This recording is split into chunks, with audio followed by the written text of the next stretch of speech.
Hi, I'm Jamie. I'm one of the physiotherapists at Response. Hi, I'm Hannah and I'm a sports rehabilitator working here at Response. And today we're going to be discussing posture.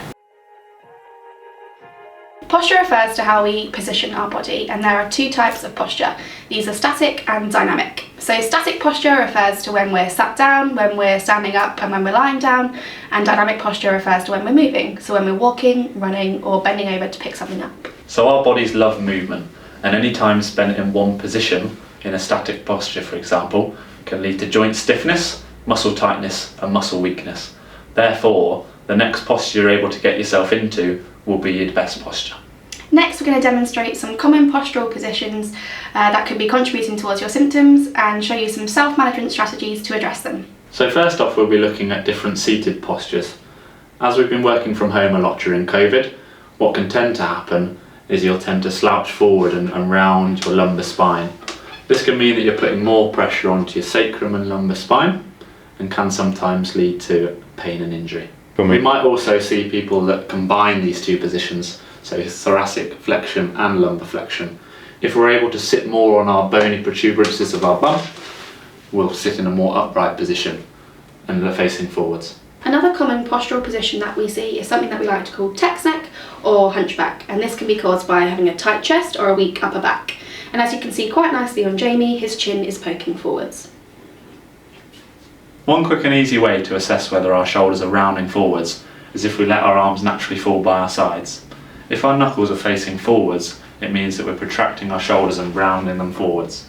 A quick and easy way to reduce this is by squeezing our shoulder blades together, which automatically retracts our shoulder blades. We also want to look at our posture when we're standing. So our bodies will naturally come into a position where we're putting a lot of pressure through our big toes, we're pronating through our feet, our knees are going to come together and our hips are going to internally rotate. So what we want to think about is putting a little bit more weight onto the outside of our feet, offloading the pressure on our big toes, squeezing our glutes a little bit so that our pelvis rotates externally. So the next position we see people in is hyperlordosis of their lumbar spine. So it's essentially when we're overextending our lumbar spine and our bottom will come backwards. So what we want to do is tilt our pelvis, so we're going to tuck our bum in, we're going to tense our tummy muscles a little bit and bring into a more aligned position. This means that it's actually easier to breathe and easier to be walking. The last postural position that we're going to discuss is leaning on one leg, and this can be quite a comfortable position for a lot of people. But as you can imagine, this puts a lot of pressure through this side of your hip and lower back. If we find that this is a habit of yours, then we'd encourage to shift your weight onto the side once in a while, or if possible to distribute your weight equally throughout both legs. If you've watched any of those videos and feel like you spend a lot of time in any one of those positions, we're going to run you through a few strength and stretching exercises to help combat these and reduce your pain.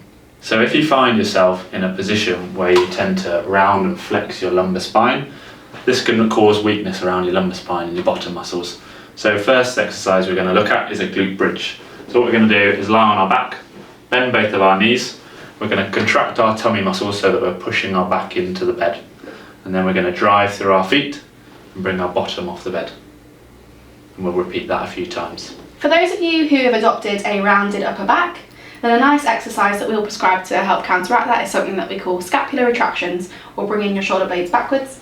If you squeeze your shoulder blades together for 10 seconds and then relax, that's a really nice exercise to do. If you have access to a resistance band at home, this is something that you can include to help further strengthen your back muscles.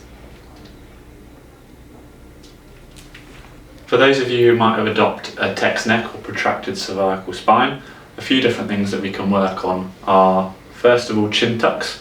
So essentially where we're trying to draw our chin backwards to make a bit of a double chin. This is going to activate some of the deep neck flexors within our neck. We can also try and keep the neck as mobile as we can by doing different neck stretches. So for example, bringing our ears towards our shoulders, hand on top of our head, and stretching into these positions further. Same on the other side. One area that's really important to strengthen for overall posture is our core, and a nice exercise to do is the plank. So to further improve our rounded shoulders, when we do round our shoulders, our chest muscles get quite tight. These are our pecs. So we can do things like stretch them to improve that mobility.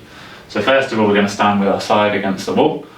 We're going to pop our hand high up into the behind us, and then lean forward. This is going to get our lower fibres of our pec muscles. Depending on our hand position, if we move it slightly further down, we'll get the middle fibres, and then if we move it even further, we'll get the upper fibres. Just so we're stretching everything in the chest itself, so that our shoulders will sit naturally into a more retracted position. So to summarise, the more time we spend in different positions and changing our position, especially when we're sat at a desk, the less likely you are to get pain. If any of you would like more information or would like to come and see us in person, then please go on to Response Physio's website and book in with one of us. Thank you.